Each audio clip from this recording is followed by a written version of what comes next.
എല്ലാവർക്കും എൻ്റെ വിനീത നമസ്കാരം. ഭാഗവത മഹാത്മ്യത്തിലെ 2-ാം അധ്യായത്തിൽ 11 തൊട്ട് ഉള്ള ശ്ലോകം 10 ശ്ലോകത്തിൻ്റെ സാരം പറയാം. ശ്ലോകം 11. സ്മൃതാത്വയാ വിജാത്രൈവ മുക്തിരായാദിയാദിജ പുത്രീകൃത്യ ത്വയേമൗജ അർച്ചസൈവ രക്ഷിതോ. ത്വയാ നിന്നാൽ, സ്മൃത സ്മരിക്കപ്പെട്ടവളായിട്ട്, മുക്തി അത്ര ഏവ ഇവിടെ തന്നെ, ആയാതീജ യാതീജ വരികയും പോവുകയും ചെയ്യുന്നു. ത്വയാ നിന്നാൽ, ഇമോ ഇവർ രണ്ടുപേർ പുത്രീകൃത്യ പുത്രന്മാരാകപ്പെട്ടിട്ട്, സ്വസൈ പാർശ്വേ ഏവ നിന്റെ സമീപത്തിൽ തന്നെ, രക്ഷിതോ രക്ഷിക്കപ്പെട്ടവരാകുന്നു.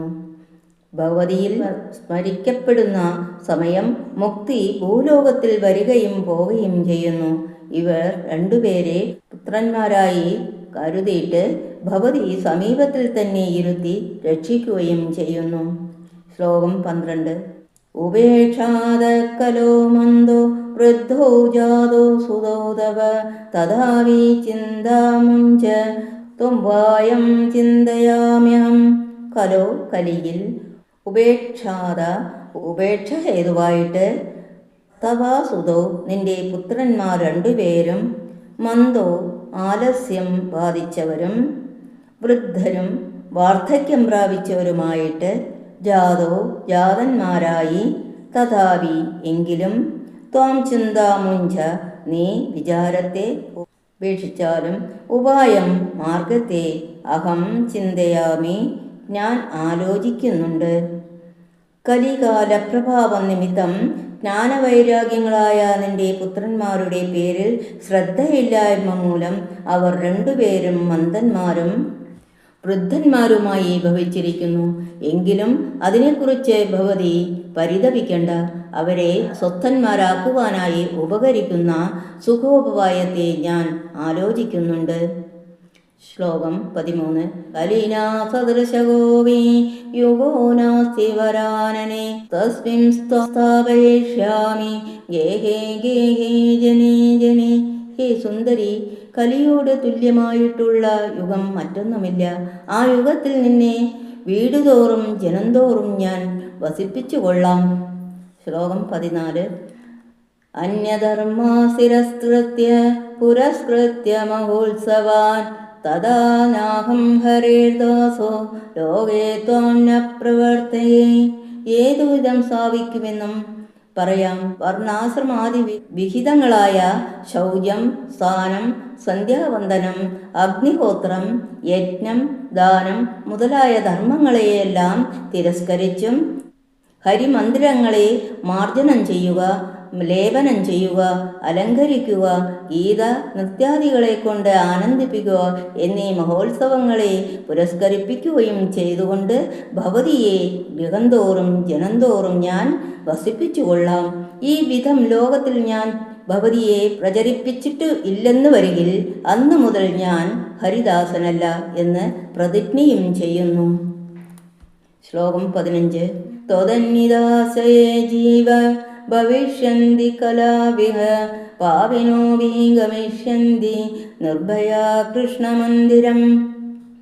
കലിയുഗത്തിൽ ഏതൊരു ജീവന്മാർ ഭക്തിയുക്തമാരായിട്ട് ഭവിക്കുന്നുവോ അവർ പാപികളായിരുന്നാൽ കൂടെയും നിർഭയന്മാരായിട്ട് ശ്രീകൃഷ്ണ മന്ദിരമായിരിക്കുന്ന വൈകുണ്ഠത്തെ പ്രാപിക്കും.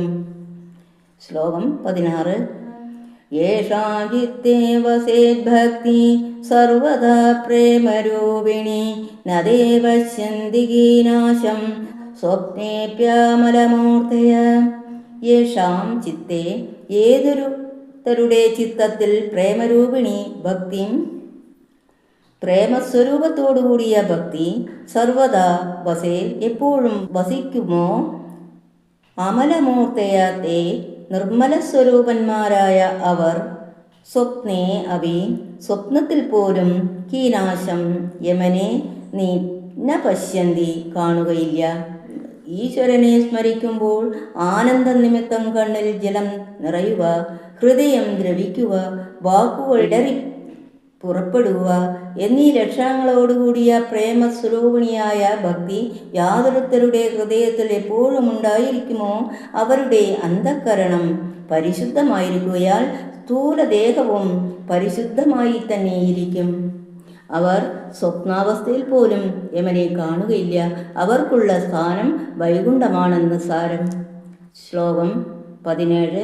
ന പ്രേതോ ന പിശാചോ വാ രാക്ഷസോ വാസുദോ വിവ ഭക്തിയുക്തമനസ്കാനാം സ്പർശനേന പ്രഭുർഭവേത്.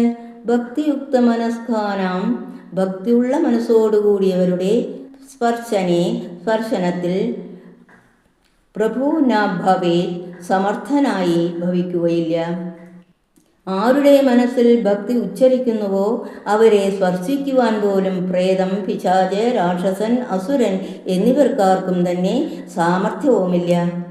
ന തപോവിന്ന വേദൈശ ന ജ്ഞാനേന വികർമ്മണ ഹരിർഹി സാധ്യതേ ഭക്ത്യ പ്രമാണം തത്ര ഗോപിക. പഞ്ചാഗ്നിമഗ്ധ്യത്തിൽ നിന്ന് ചെയ്യുന്ന തപസ്സുകൾ കൊണ്ടോ ഋഗാദികളായ വേദങ്ങളെ അഭ്യസിക്കുന്നത് കൊണ്ടോ ശാന്തവാക്യ വിചാര ജന്യജ്ഞാനം കൊണ്ടോ ശ്രൗതസ്മാർത്ഥകർമാനുഷ്ഠാനങ്ങൾ കൊണ്ടോ സർവപാപഹരനായ ശ്രീഹരിയെ പ്രസാദിപ്പിക്കുവാൻ കഴിയുകയില്ല. ഭക്തി കൊണ്ട് മാത്രമേ ഹരിപ്രസാദം ലഭിക്കുകയുള്ളൂ എന്ന സംഗതിയിൽ ഗോപസ്ത്രീകൾ പ്രമാണം. ശ്ലോകം 19. ഋണാം ജന്മസഹസ്രേണ ഭക്തോ പ്രീതിർഹി ജായതേ കലോ ഭക്തിർ ഭക്ത്യാ കൃഷ്ണപുരസ്ഥിതഃ. ഋണാം മനുഷ്യർക്ക് ജന്മസഹസ്രേണ സഹസ്രജന്മം കൊണ്ട് ഭക്തോ ഭക്തിയിൽ പ്രീതി ആനന്ദം ജായതേ ജനിക്കുന്നു കലോ കലിയിൽ അനേകായിരം ജന്മങ്ങളിൽ ചെയ്ത പുണ്യകർമ്മങ്ങളുടെ ബലം കൊണ്ട് മാത്രമേ ജനങ്ങൾക്ക് ഭക്തിയിൽ ആനന്ദം ജനിക്കുകയുള്ളൂ. കലിയുഗത്തിൽ ഭക്തി തന്നെ ഉത്തമസ്ഥാനം. ഭക്തി കൊണ്ട് ശ്രീകൃഷ്ണനെ മുന്നിൽ പ്രത്യക്ഷനായിട്ട് കാണാം. ശ്ലോകം 20. ഭക്തിദ്രോഹകരായേജ തേ സീദന്തി ജഗത്രയേ ദുർവാസ ദുഃഖമാപന്ന പുരാ ഭക്തിവിനിന്ദക. ഭക്തിദ്രോഹകരാഹ ഭക്തിയുടെ നേരെ ദ്രോഹം ചെയ്യുന്നവർ ഏജ യാതൊരുത്തരോ തേ അവർ ജഗത്രയെ 3 ലോകത്തിലും സീദന്തി തളരുന്നു. ഭക്തി വിനിന്ദക ഭക്തിയെ നിന്ദിച്ചവനായ ദുർവാസസ് ദുഃഖം ആപന്ന ദുഃഖത്തെ പ്രാപിച്ചു. ഭക്തിഹീനന്മാർക്ക് ദോഷത്തെ ദൃഷ്ടാന്തപൂർവം കാണിക്കുന്നു. ഏതൊരുത്തൻ ഭക്തിയെ ദ്രോഹിക്കുന്നുവോ അവർ 3 ലോകത്തിലും ക്ലേശിക്കും. പണ്ട് വിഷ്ണുഭക്തനായ അംബരീഷ മഹാരാജാവിനെ നിന്ദിച്ച ദുർവാസ മുനി ക്ലേശത്തെ അനുഭവിച്ചു. പ്രഹ്ലാദദ്രോഹിയായ ഹിരണ്യകശിപു, വിഭീഷണദ്രോഹിയായ രാവണൻ, പാണ്ഡവദ്രോഹിയായ ദുര്യോധനൻ മുതലായവർ ഭക്തദ്രോഹം ദുഃഖകാരണമാണെന്ന് ദൃഷ്ടാന്തപ്പെടുത്തുന്നു. ഓം നമോ ഭഗവതേ വാസുദേവായ. ഓം ശ്രീകൃഷ്ണ പരമാത്മനേ നമഃ.